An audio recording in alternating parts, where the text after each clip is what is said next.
Now, Cleveland Elementary School is one of the older schools here in Stockton, and if you take a look at the front of it, there are several different doors that grant you access inside the school. Now, coincidentally, last week, the school board voted to remodel some of these schools so that the only way an outsider can get into the school is to go through the main office before they ever reach the campus.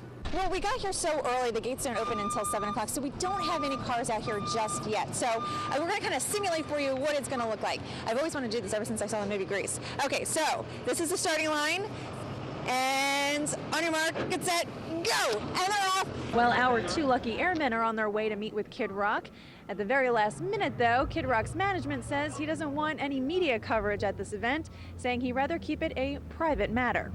So we're stuck out here. That's the island greeting that they'll sing to you if your flight is not delayed. And one more piece of advice, if you are going to be coming out here doing anything in the backcountry, make sure as many different people know where you're going to be. Christina, Stockton police say they're going to be out here all night long guarding their search area. They say they want to be out here early tomorrow morning to resume the search of this area of the Calaveras River just outside of the University of the Pacific, because they said today they just didn't have enough time. However, we are told by two different sources they did find something. School administrators had to act fast because at the next bell, all 250 students would have taken lunch together, and they were afraid they were going to lose the student and the gun. Well, Christina, law enforcement says they've been looking for this man for the past 3 years, and when they finally caught up with him, they say he led them on a foot chase across Interstate 5 down this embankment. Well, experts say that meteoroids come to Earth more often than you may think. Our planet is just a tiny little spot in this big universe, and things are flying back and forth all the time. And sometimes the Earth gets in the way of these objects. There we go. And then if you want him to stop, you pull back and say, ho, ho. Look at that. Look at that. I'm on a horse. I actually am steering a horse. I talked to one officer who's seen the map already, and he says basically Stockton looks like one big red dot. Not a single neighborhood is immune to crime in the city. So the chief is hoping to get some answers, some education from the community members as to what's going on in their neighborhoods. For instance, in Stockton, we call our freeway that connects I-5 to 99 as the Crosstown Freeway. Yes, we do. And then how about this one? In Stockton, we have two malls right across the street from each other.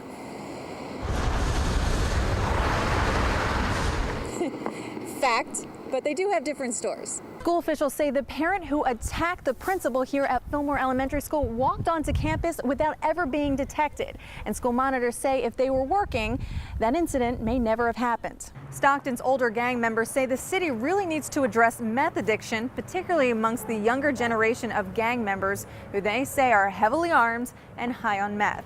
And the continued usage makes the users paranoid and more likely to pull a trigger. For the past 5 months, I've been meeting and interviewing gang members in Stockton.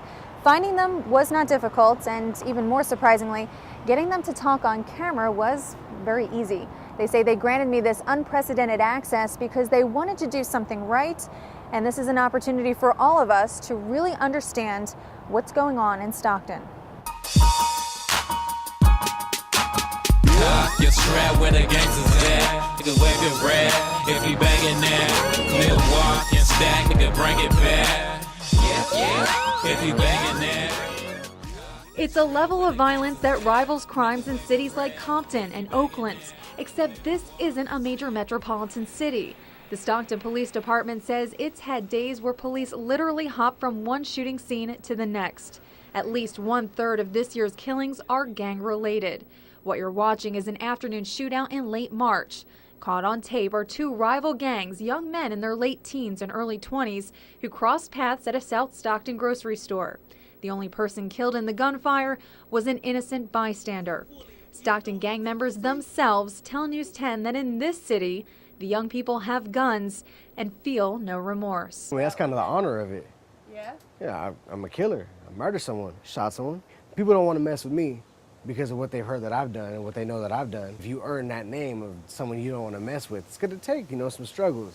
It's going to take some risks. And it was a risk that News 10 took to find answers from Stockton's gangs in some of the most dangerous neighborhoods, to understand the reasons behind almost daily shootings and a rising number of cold-blooded murders. because we could always squeeze through there, and the cops are running from us. They got the big old utility belt, and they got their gun, everything. You get stuck, they can't get through. This is the barber, a former member of the Northerners gang, a street branch of the Norteños. He's still active in a smaller neighborhood drug gang, so he asked that we not show his face. He reveals to us some of the street's secrets. To understand Stockton, he says, is to keep an open mind. Nothing is as it seems. I'm selling my drugs, but I don't want to get caught with all of them. I want to get robbed with all of them. So I keep most of it inside of a McDonald's bag or Chris or Coke or whatever crack. You could throw them inside of there, crush it up a little bit, and just throw it on the ground.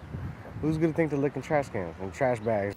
Street litter plays an even bigger role in shootings. According to Stockton's gang members, guns are hidden all over the city, including in places you wouldn't expect. You can go out west, and they got choppers. Like, you got what they call like AR-15s and little deuce rifles or whatever, SKSs, just sitting in the trash can. You could have a 38 snub nose, you feel me, and just throw that inside of a little chip bag, throw it right there while you're on the block. That way it's not on you. And almost all of these guns are stolen or purchased off of drug addicts desperate to get high. Leave a gun in public and it's harder for police to pin it on you. Could be anybody's, but it's still close by. So if you need a gun, you have a gun.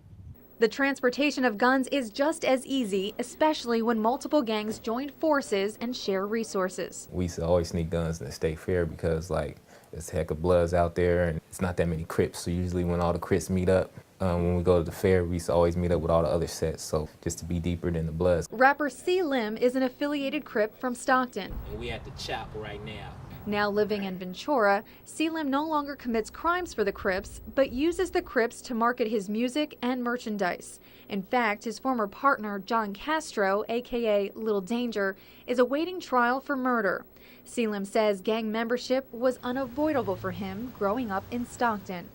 I can't just walk up the street and pass another neighborhood and then say, yo, I'm not from Northside Gangster. They're gonna ask you, where you from?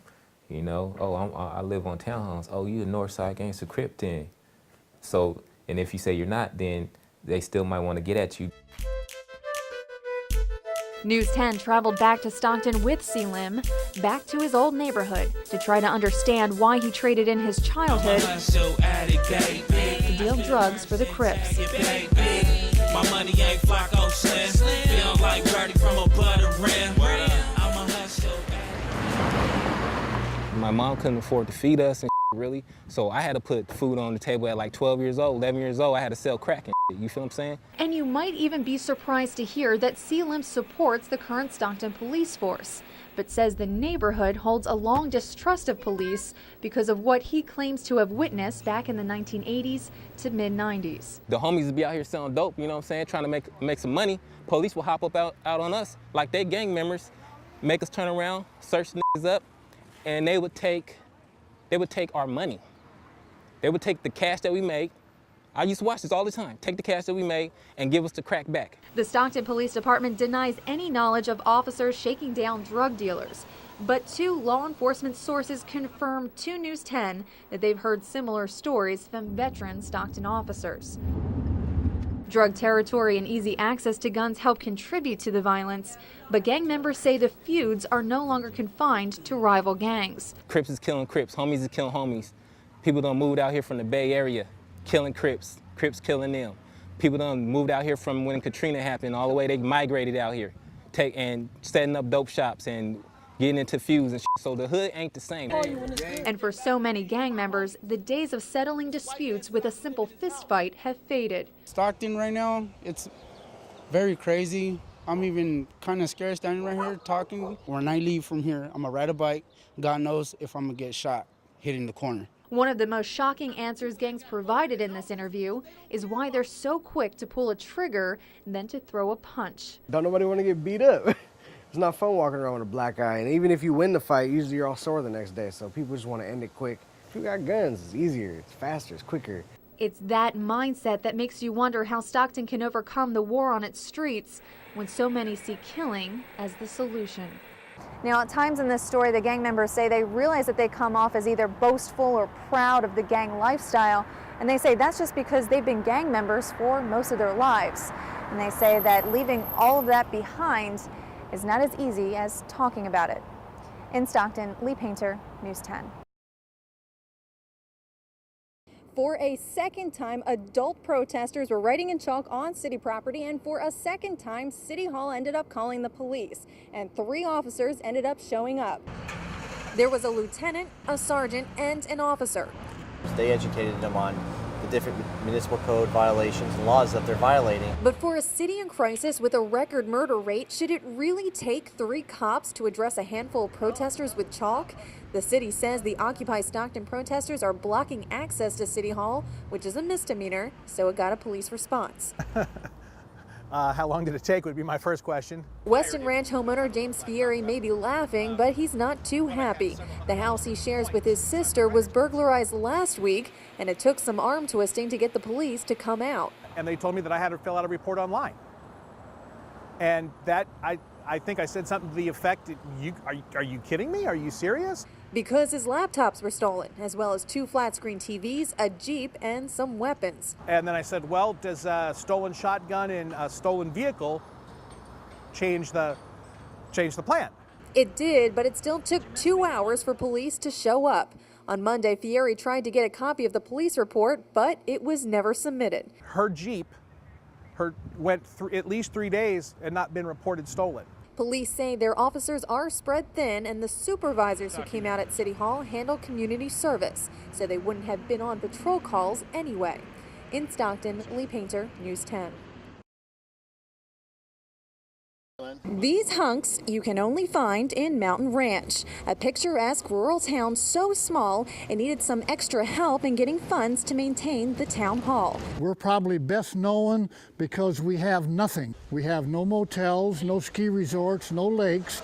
But in a town of only 2,000 people, a photographer found a few strapping men to fill a fundraising calendar. I'm on the very first page. This is it. My name is Phil Alberts. I'm the honorary mayor of Mountain Ranch. I thought it was pretty good. I didn't want to be quite as risque as they wanted me to be, but I liked it. Others say someone else volunteered them to model. It was kind of a threat. He's kidding. But it was an honor to be selected. Yeah. But don't let it go to your head. They knew it would be a good idea because a few of their wives were in last year's calendar, but theirs was a little bit different. We didn't have anybody that looked really, really good with their shirt off. None of the guys said, no, we're not going to beefcake, you know. But Mara, she kept insisting, take it off, she kept yelling. And with some encouragement, a few agreed to show just a little bit of skin for the fans, of course. The men's calendar is on sale now for $15. In Mountain Ranch, Lee Paynter, News 10.